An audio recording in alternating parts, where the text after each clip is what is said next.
Real quick news out here. Miami Central catches a Florida High School Association sanctions, right? What you got on that street? Anything in regards to Miami Central? Because I know we had one here in Orlando last week, and I'll talk about that a little bit. Literally, I think there was a player ineligible, got ruled ineligible. And they eventually took 9. I think they ended up taking 9 games away from him, which rendered them at 1-8.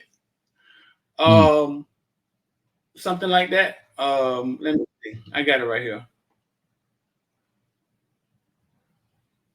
It essentially put them at 1-8.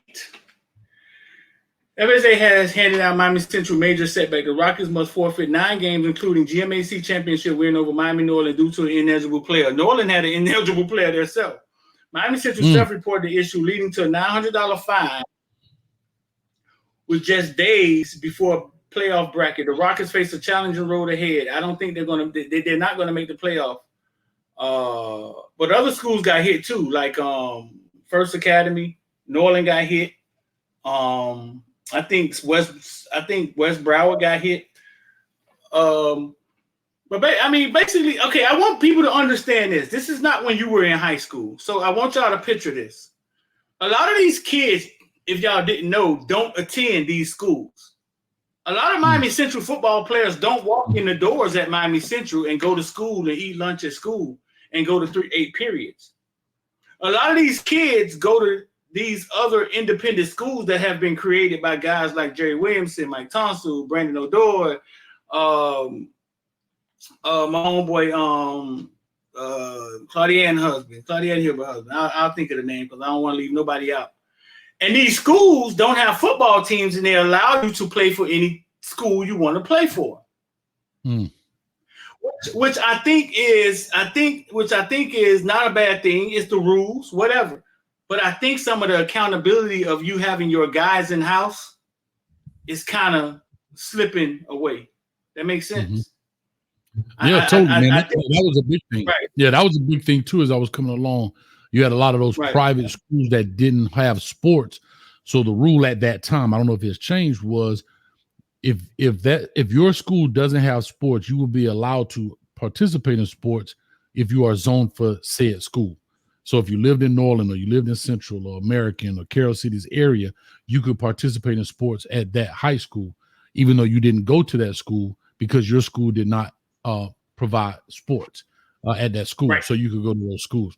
And TFA, as you just brought up, the first academy, they call it TFA here in Orlando, they got hit stank, man. And it just happened last week. They said the program had violations, numerous rules, regulations regarding recruiting and providing impermissible benefits to players. And the FHSAA hit them with a $36,000 fine. A $36,000 fine. Now, that's a private school here. There's a church called the First Academy. It's a church. I think it's First Baptist is the church itself, if I'm not mistaken. But anyhow, and they have also been banned from the 2024 season. They gave up those games, and they will have a probation until December 20th of 2025. So that also includes them from playing in postseason play next year.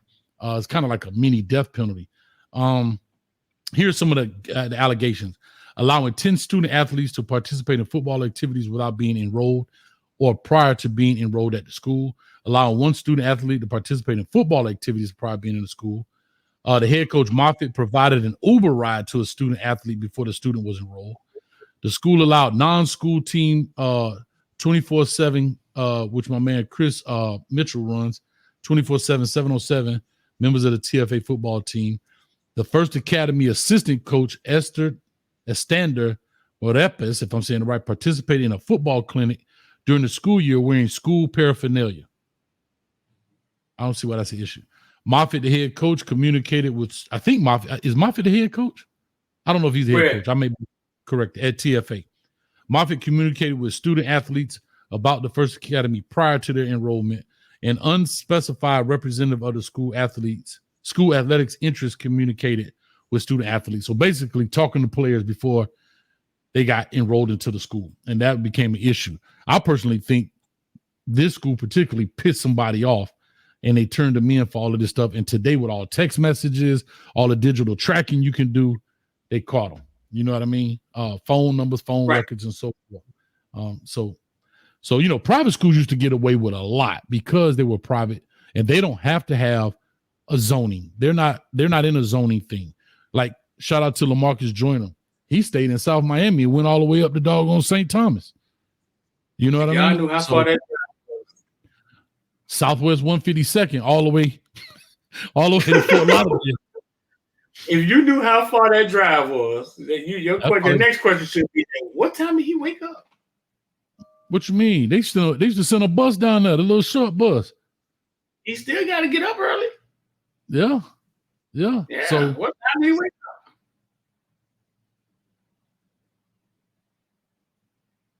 up? Yeah, shout out to Patrick Williams in the building. He says, Coach Hayes, football, what's up, bro? Even though sometimes I disagree with your comments about CU, sometimes you are fair. Miss you in old school going at it, but I love your show. Appreciate it, man. Thank you, Patrick Williams. Appreciate it. Thank you. And check us out tomorrow, man. We'll be talking about it.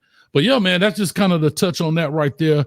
These high school sanctions. I saw a basketball coach, a female basketball coach. She got sanctioned as well. I want to say it was in Texas.